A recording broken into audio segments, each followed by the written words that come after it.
नमस्कार. आज आपण प्रजासत्ताक दिनानिमित्त एक जबरदस्त विषयावर भाषण बघणार आहोत. विषय आहे आपण शांत झोपतो कारण ते जागतात. भारतीय सैनिकांची शौर्यगाथा आज आपण बघणार आहोत. नमस्कार.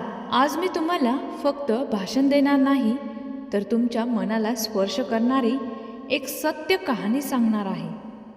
कल्पना करा, रात्र झाली आहे, थंडी वाढली आहे, आकाशात चंद्र आहे, सगळीकडे शांतता पसरली आहे.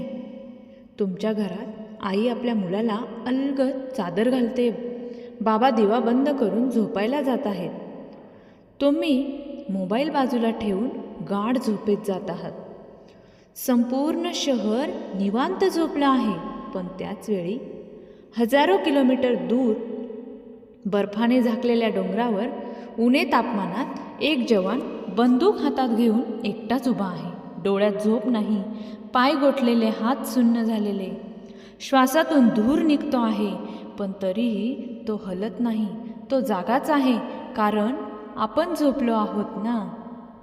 मित्रांनो, आपण शांत झोपतो कारण आपला सैनिक जागा असतो. आपण निर्धास्त जगतो कारण तो सीमेवर उभा असतो. आपण हसतो कारण तो संकटाशी झुंज देत असतो. आणि म्हणूनच आज आपण सुरक्षित आहोत. तो आहे आपला भारतीय सैनिक. आपण रोज सकाळी उठतो, चहा पितो, मोबाईल बघतो, शाळेत जातो, कामावर जातो, मित्रांसोबत गप्पा मारतो, हसतो, खेळतो आणि आपल्याला वाटतं आयुष्य किती सुंदर आहे. पण कधी थांबून स्वतःला विचारलंय का, ही सुरक्षितता आपल्याला कोणी दिली आहे? ही मोकळी कोणी दिली? ही शांतता कोणी दिली? ही शांतता मिळाली आहे हजारो सैनिकांच्या त्यागातून, त्यांच्या बलिदानातून, त्यांच्या रक्तातून. आपण दिवाळीत घर सजवतो, फटाके फोडतो, नवीन कपडे घालतो, पण सैनिक सीमेवर गोळ्यांच्या आवाजात दिवाळी साजरी करतो. आपण होळी खेळतो रंगांनी, पण तो मातीत, धुरात आणि बारुदी वासात देशाचं रक्षण करतो. आपण आईच्या हातचं गरम जेवण खातो, पण तो कोरड्या भाकरीवर आणि थंड पाण्यावर दिवस काढतो. आपण कुटुंबासोबत फोटो काढतो, पण त्याच्या खिशात असतो फक्त कुटुंबाचा फोटो, जो पाहून त्याच्या डोळ्यात पाणी येतं, पण तरीही तो स्वतःला सावरतो, कारण त्याला माहिती असतं देश आधी आणि कुटुंब नंतर. मित्रांनो, आपण आपल्या घरासाठी जगतो, पण सैनिक संपूर्ण देशासाठी जगतो. आपण आपल्या स्वप्नांसाठी धडपडतो, पण सैनिक देशाच्या स्वप्नांसाठी जगतो. आपण संकट आलं की मागे हटतो, पण सैनिक संकटाकडे धावत जातो. सियाचीनसारख्या ठिकाणी जिथे उणे 40-50 अंश तापमान असतं, जिथे श्वास घेणंसुद्धा कठीण असतं, जिथे एक चुकीचं पाऊल म्हणजे मृत्यू, तिथे आपले जवान दिवस रात्र उभे असतात. ना थंडी त्यांना थांबवते, ना पाऊस, वादळ, ना बर्फ, कारण त्यांच्या मनात एकच विचार असतो, माझा देश सुरक्षित राहिला पाहिजे. त्यांना स्वतःच्या जीवाची पर्वा नसते, त्यांना फक्त तिरंग्याची काळजी असते. इतिहास साक्षी आहे.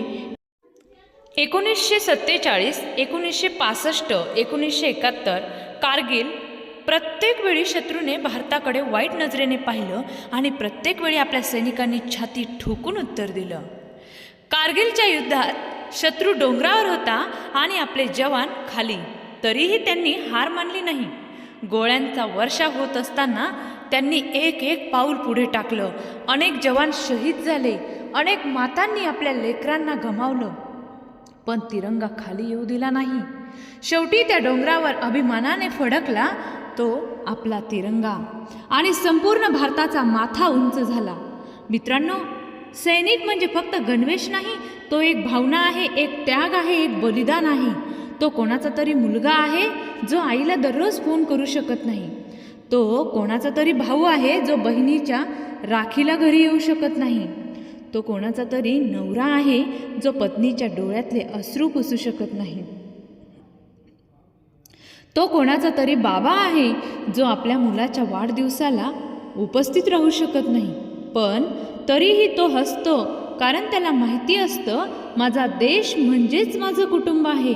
घर सोडताना त्याला माहिती नसतं तो परत येईल की नाही, तरीही तो म्हणतो देश प्रथम. आपण छोट्या छोट्या गोष्टींसाठी तक्रार करतो, लाईट नाही, नेटवर्क नाही, उशीर झाला, पण सैनिकांकडे तक्रारीला सुद्धा वेळ नसतो, कारण त्यांच्यासाठी प्रत्येक क्षण म्हणजे देशाची सुरक्षा, प्रत्येक सेकंद म्हणजे जबाबदारी. मित्रांनो, आपण स्वातंत्र्याने बोलतो, फिरतो, शिक्षण घेतो, आपली स्वप्न पूर्ण करतो. हे सगळं शक्य आहे फक्त आपल्या सैनिकांमुळे. म्हणून देशभक्ती म्हणजे फक्त घोषणा देणं नाही, देशभक्ती म्हणजे प्रामाणिकपणे काम करणं, नियम पाळणं, कर भरणं, स्वच्छता ठेवणं, मतदान करणं आणि आपल्या देशाचा सन्मान वाढवणं. हीच खरी सैनिकांना दिलेली सलामी आहे. जेव्हा आपण देशासाठी काही चांगलं करतो तेव्हा कुठेतरी सीमेवर उभा असलेला सैनिक अभिमानाने म्हणतो, हा माझा देश आहे. मित्रांनो, चला आज आपण एक क्षण थांबूया, डोळे मिटूया आणि त्या जवानाचा विचार करूया, जो आपल्या सुरक्षिततेसाठी उभा आहे, जो आपल्या आनंदासाठी लढतो आहे, जो आपल्या भविष्यासाठी स्वतःचं वर्तमान त्यागतो आहे. त्याच्या त्यागामुळे आपण आज मोकळेपणाने श्वास घेतोय. म्हणून मनापासून त्यांना सलाम करूया आणि आपल्या हृदयातून एकच आवाज येऊ दे, भारतीय सैनिकांना माझा सलाम, त्यांच्या शौर्याला माझा सलाम, त्यांच्या बलिदानाला माझा सलाम. वंदे मातरम. जय जवान, जय किसान.